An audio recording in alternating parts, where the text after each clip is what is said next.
Olá, eu sou a professora Suzana Luz, sua professora de redação, e venho falar sobre um tema que desbancou alguns dos meus alunos. Na minha opinião, era um tema fácil, mas eles não acharam. Eu coloquei assim para eles, olha, perpetuação e inovação das bibliotecas no contexto brasileiro. O que você achou do tema? Você gostaria de escrever sobre ele? Vamos lá, né? Vamos falar sobre. Bom, primeiro texto de apoio falava sobre alguns preconceitos que nós temos em relação a bibliotecas. Pensamos naquele lugar amplo, às vezes escuro, com livros antigos, com uma pessoa lá, uma professora de óculos assim na ponta do nariz, pedindo silêncio para todos. E o texto falava que isso é um grande preconceito, que hoje o que acontece dentro das bibliotecas acompanhou aquilo que aconteceu com o mundo todo. Por isso que nós temos aí no recorte temático a questão da perpetuação e da inovação. Perpetuação porque elas ainda existem, estão aí as bibliotecas espalhadas pelo Brasil inteiro. E inovação porque talvez elas só existam porque se inovaram. E eis aí uma tese muito interessante para o aluno trabalhar. Só haverá perpetuação das bibliotecas se elas continuarem ou se elas se inovarem. O texto número 2 mostrava como que em determinadas comunidades é a biblioteca que promove a inserção social. Porque saibam, nem todos os brasileiros têm acesso à internet, nem todos os brasileiros têm acesso a livros, porque eles são caros. Então, muitos usam ainda hoje bibliotecas para quê? Para consultar livros, ler revistas, ter acesso à internet, poder baixar um formulário, poder enviar um documento para alguém. E as bibliotecas públicas têm feito esse serviço à sociedade e à comunidade. Então, o texto de apoio número 2 tratava disso. No texto 3, falava-se de uma determinada biblioteca que flexibilizou a questão da entrega de materiais, de livros, para moradores de rua. Então veja, o que a gente faz hoje para pegar um livro em uma biblioteca? Você tem que dizer qual é seu endereço, um telefone de contato, para que se você não devolver o livro, eles possam te cobrar. Mas e o morador de rua, como fica nisso tudo? Então o texto número 3 já mostrava esse impacto social da biblioteca na vida das pessoas, tudo bem? O texto número 4 falava do Plano Nacional de Educação, do qual as bibliotecas fazem parte.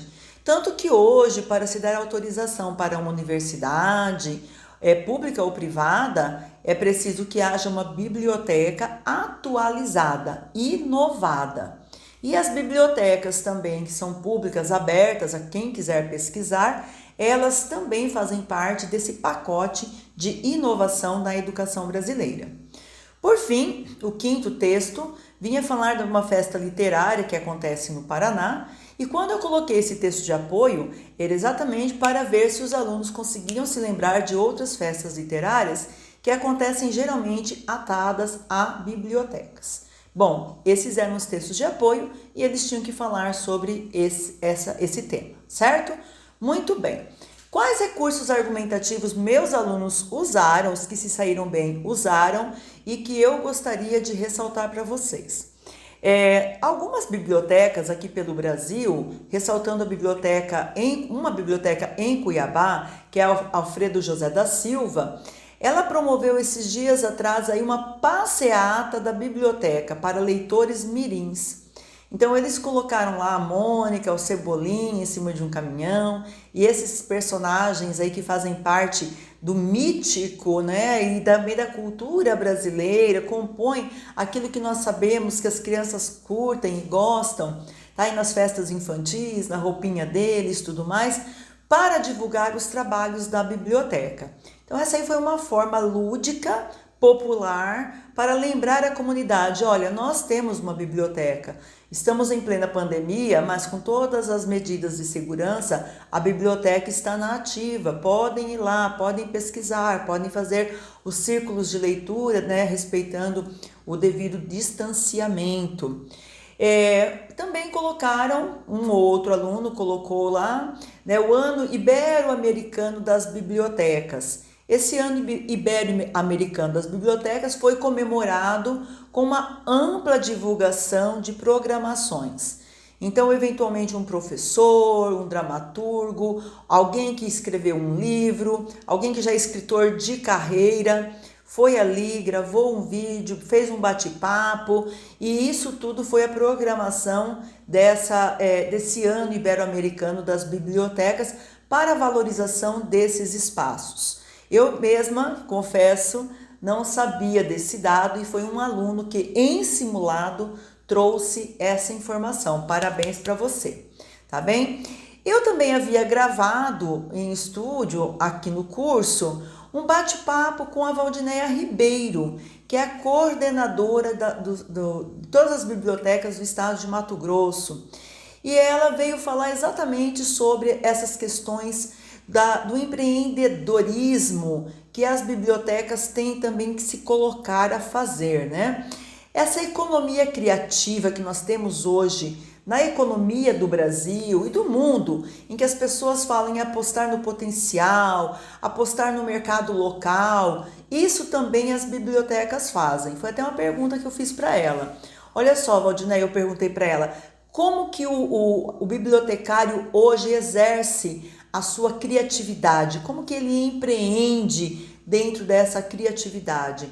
Então ela me falou de várias situações que ocorrem dentro das bibliotecas no Brasil afora. Exemplo, campeonatos de xadrez, RPG. Então os jovens se reúnem ali para jogar no ambiente da biblioteca. Ela também pratica aqui essa inserção social, permitindo que moradores de rua estudem para concurso público nos computadores que são fornecidos para o público nas bibliotecas, sempre preservando aquele ambiente como um ambiente de estudo, de silêncio e também de compartilhamento de saberes. Então, o aluno poderia sim usar o canal do YouTube, como o próprio MEC autoriza em seu manual de correção para os professores, porque é um meio de comunicação, é uma rede social reconhecida e conhecida de todos. Na Folha de São Paulo também foi um aluno que ofereceu esse recurso argumentativo, esse repertório. Na Folha de São Paulo se comemorou esses dias atrás e se divulgou o projeto chamado Bibliotecas Inovadoras. Exatamente essas que levam para dentro da biblioteca cursos, palestras, jogos, campeonatos, leitura, estudo. Possibilita que a pessoa também tenha acesso à internet, aqueles que não tem esse acesso, tá bem? E o campeão de menções nas redações aqui foi um projeto muito interessante, liderado pelo Clóvis Matos, encampado pelo grupo de teatro Cena 11 e também pelo IFMT e pela UFMT, que são as bibliotecas itinerantes, presentes em pontos de ônibus ou presentes num automóvel, num carro que vai até um bairro. E ali quem quer doar livros, doa livro. Quem quer ler, levar para casa um livro, pode levar, pode devolver depois, colocar um outro. E essa daí é uma iniciativa sensacional para também fazer a pessoa gostar da leitura. E depois, quem sabe, ir até uma biblioteca e valorizá-la. A grande pergunta é, e aí, Su, quais são os agentes interventivos? Quem que eu vou colocar? Bom, o agente interventivo vai depender muito da sua tese e do seu desenvolvimento. Mas quais seriam os eventuais? Prefeitos e prefeituras, governador do estado ou o governo do estado, se há uma secretaria de cultura na sua cidade, o secretário ou a secretaria de cultura, se há uma secretaria de cultura no seu estado, né? Porque daí são duas esferas diferentes de poder, pode falar secretaria de estado de cultura.